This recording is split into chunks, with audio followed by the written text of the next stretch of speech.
What's up, everyone? Welcome back to the Cinema Center at Marble at TIFF 2023 for another interview. I am lucky enough to be sitting with the team behind Irena's Vow. Huge, huge, huge congratulations on your film. You've got lots to look forward to when you head over to your premiere after this.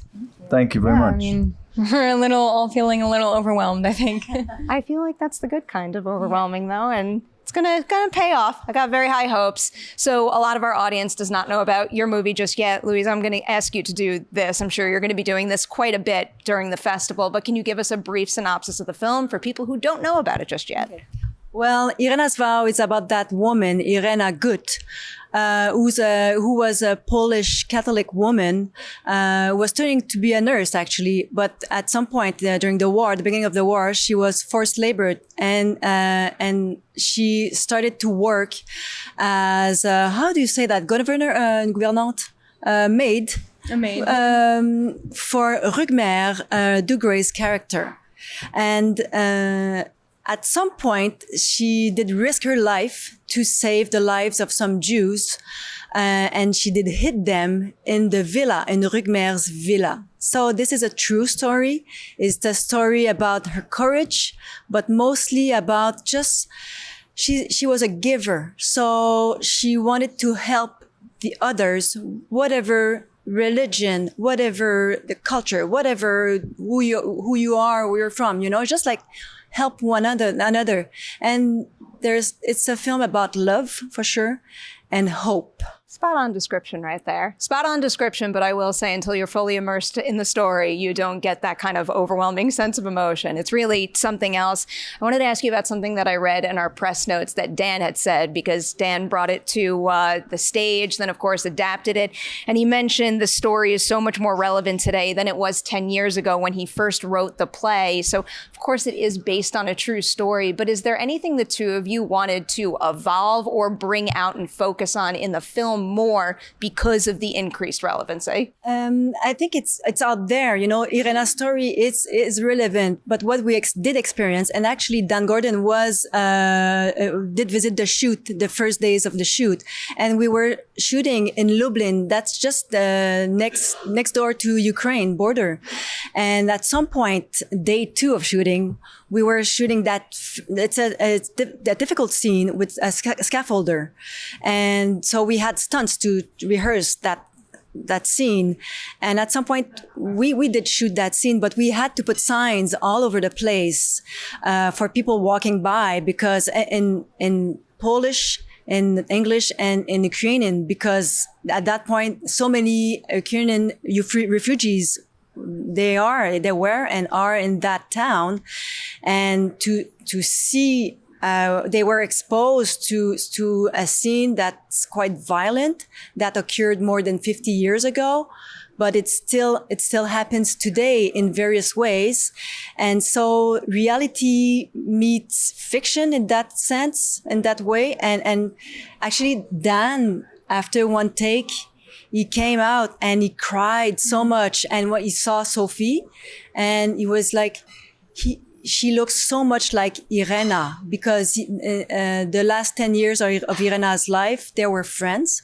So there was something that, at some point, that story still needs to be told. The increased relevancy is the most heartbreaking thing in the world to me. It's just like, I don't understand how we don't learn.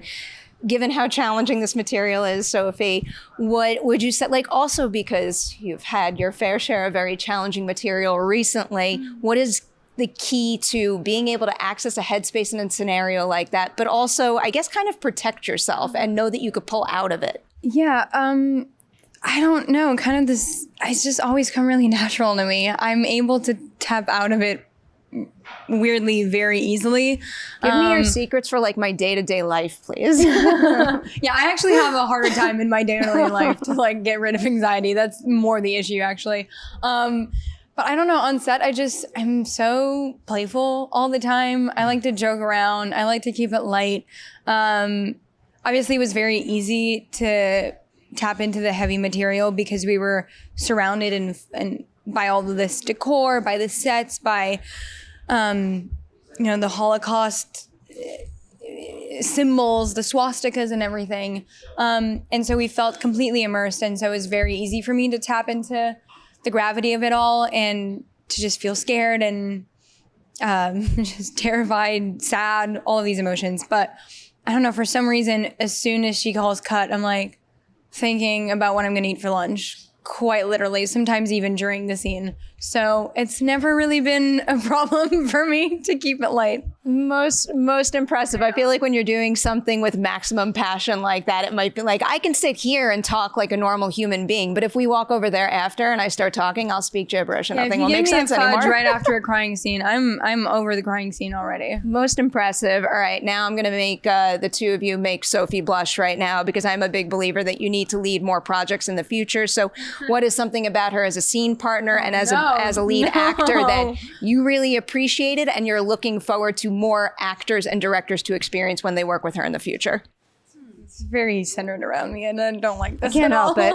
Well, I thought that, you know, she says a lot how she's not method and how she's not really thinking about it. She just sort of does it somehow, that she can't really connect. She feels that she can't connect, but from the outside, it doesn't look like that. She looks very involved. She's got a very instinctive way to approach acting. And as an actor working with her, I feel that, you know, she goes with it. She's alive to what's happening in the scene. And, you know, she reacts to what you're doing, and I react to her. And so she's able to, I think, sort of play it a bit like jazz in that sense, which I really, really like. She's also great fun.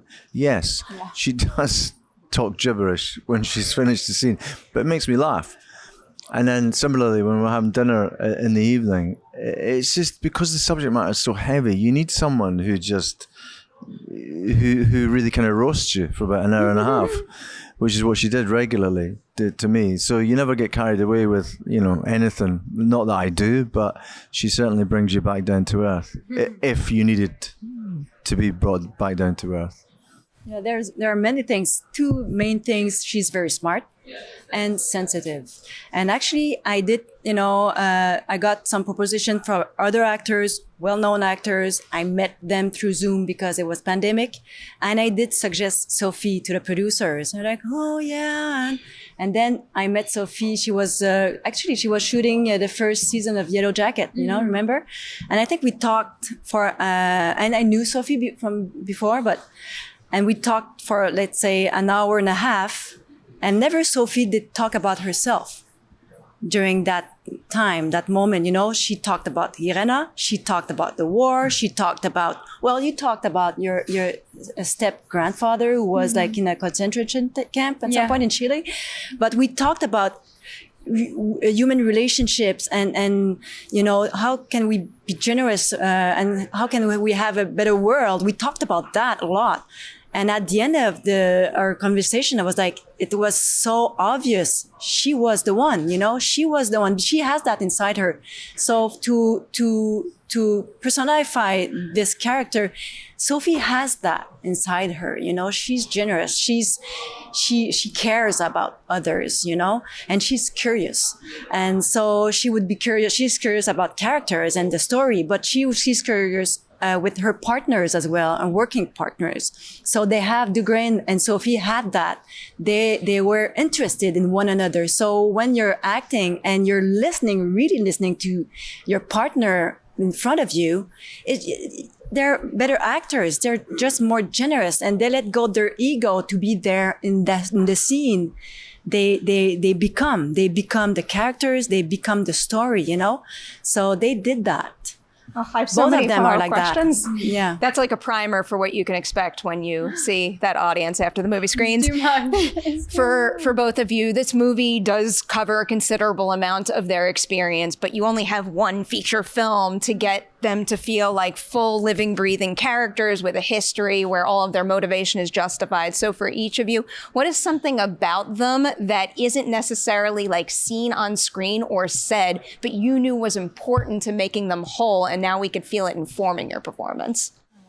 You go first. I need to think about this one. Well, he was an engineer, and he was a pragmatist, and he wanted everything to run incredibly smoothly. And I think that you could draw a parallel between his position as a manager of a munitions factory and what was happening during the Holocaust, and the sort of the smoothness with which he wanted his factory to run, and the kind of, you know, the genocide that was happening concurrently, and it was happening so abhorrently, and just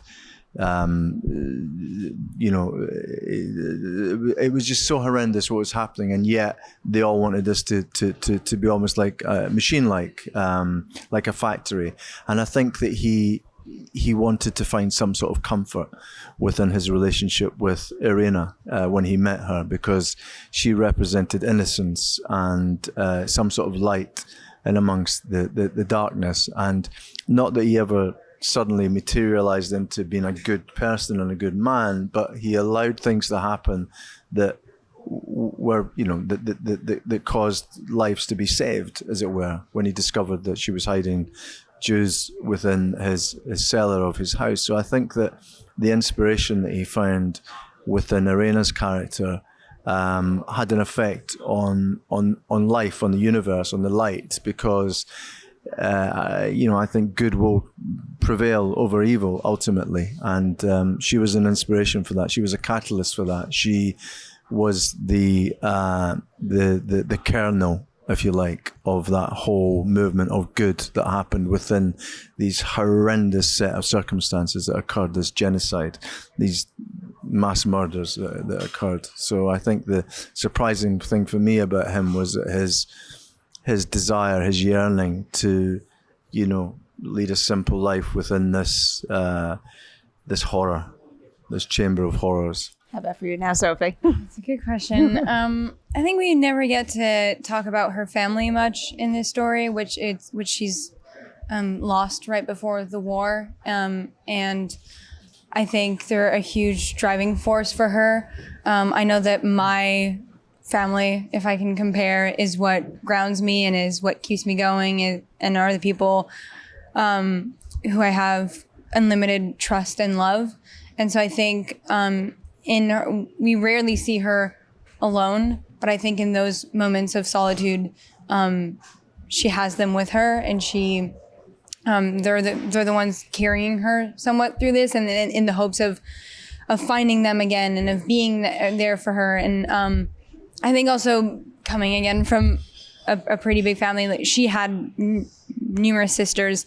I think it does give you this sense of community and altruism, and this sense of being there for one another, and selflessness. And I think that's what you see in her when she meets, the group of people that are working for Rugmer. She sees them as her peers, as her family immediately, as people that she would do anything to save. And so, yeah. Comes through quite strongly, especially paired with when those references are made at the beginning, middle, and end of the film. I found that very effective. So you two are at the center of this movie, but you also have a phenomenal supporting ensemble around you. So to highlight some of them now, can you maybe give me one example of a time when a scene partner was just the person you needed to tackle a really challenging scene, and maybe helped you access something in your own character that you wouldn't have been able to without them? Well, they were all amazing actors, and I think that Marshall, he was incredible. Maciek, who played Rokita. Sorry, played Rokita. He was he played a pretty dark character, and he commits one of the most horrendous, acts I think I've ever seen in any film. And there was a sort of a comfortability within him about what his character was doing. And I think that made it quite horrendous and horrifying to work with. But he was trying to normalize what was going on. And I think that for me, working with him, he had a great sense of ease about what his character was doing. That was pretty good to work with. Something else in that role. Yeah. Too good. Yeah. Anyone for you, Sophie? Well, I think you mentioned, but Henri, who played the other, he was just, he had such this calming presence on set. He was so settled down and at peace with everything, and just talked so slow. And for some reason, you just hung and clinged on to his every single word because he was so captivating, and playing with him was just watching a show unravel slowly in front of you. And you could just get lost in his monologues. And yeah, he really felt like a father figure. His gaze was just, it was just, he felt like, You felt inside him, and it just easily, I just felt so emotional whenever he would just look at me, and he was like sort of this grandfather figure for me. I loved his performance on this. All right, all three of you, anyone can jump in on this one, but when you make a movie, you could plan. Things aren't going to go according to plan every single day. So can you give me an example of a time when something wasn't going according to plan, you had to find a creative solution, and you wound up finding like unexpected magic that was even better than what you had originally planned? I mean, there was this one time before we started shooting, I come up to Louise and we're testing some wigs out, and I come on set for the screen testing, and she looks at me and she goes, "Oh, I think I prefer the left side." And I was like, "Nope, it wasn't a proposition. It's just really unequal hair. It's just really, I don't know what happened with that hairstyle. It just didn't make any sense." We had very short pre-production for this film, and it's a period piece. And it's based on a true story. It was like, many things like that happened. Getting the hair. But I had like, I had highlights from my own hair, and then we had to like fit a wig within a day, and then the wig wasn't right, and we just had to shoot it. We were just like, we'll figure it out. And we made it happen. You know? I can't say we made it magical. I can't say we turned something magical out of it, but it's the kind of thing that's in the movie, and you're just hoping people will just skip to the next part. Oh, I didn't notice. There you go. So we're good. We're fine. Anything come to mind for you? Well, many things like that. What would be? It's been a while. I have to think. Yeah. It's a good thing, you know. Our memory, you know, it's well done. You know, you keep the best, you know, with you. So, I mean, all the extras that did not speak a single word English. And so having to coordinate a scene, like a fight scene, a big alleyway street with like 100 extras, and none of them spoke the language. And we were so particular on what we wanted and which group we wanted where. That was just a challenge. I mean, it doesn't matter. Yeah, that's making a film. It's okay. It's but there were a lot of little challenges like that. So every day. Every day. Do you have one, Dougray? I don't really remember anything that happened like that, but I remember that the way that everything was set up, is that you felt that you know, you were kind of naked in terms of, metaphorically speaking, in terms of, you know, the story that we were telling. And it was really interesting working on that set, because there was a sense of reality about it, because we were filming in a lot of the places where these things happened anyway. So I think at one point it felt quite overwhelming to me, the fact that we were filming in a location whereby, you know, Nazis had occupied during the Second World War. And I just felt really lonely playing that character.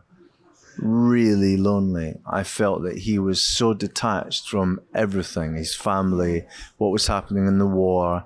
He had this fantasy relationship with Irena, and yet his heart was so disconnected from everything. And I think that was his survival mechanism. So that's my memory of filming this. I just felt really lonely. Not an easy story to tell. A story that sadly we do desperately need to keep being reminded of more and more with every passing day, it seems. So thank you for everything you put into this film to bring it to screen. Huge, huge, huge congratulations to all three of you. To everybody out there, Irena's vow. Keep an eye out for it, and also for more interviews coming from TIFF 2023 very soon.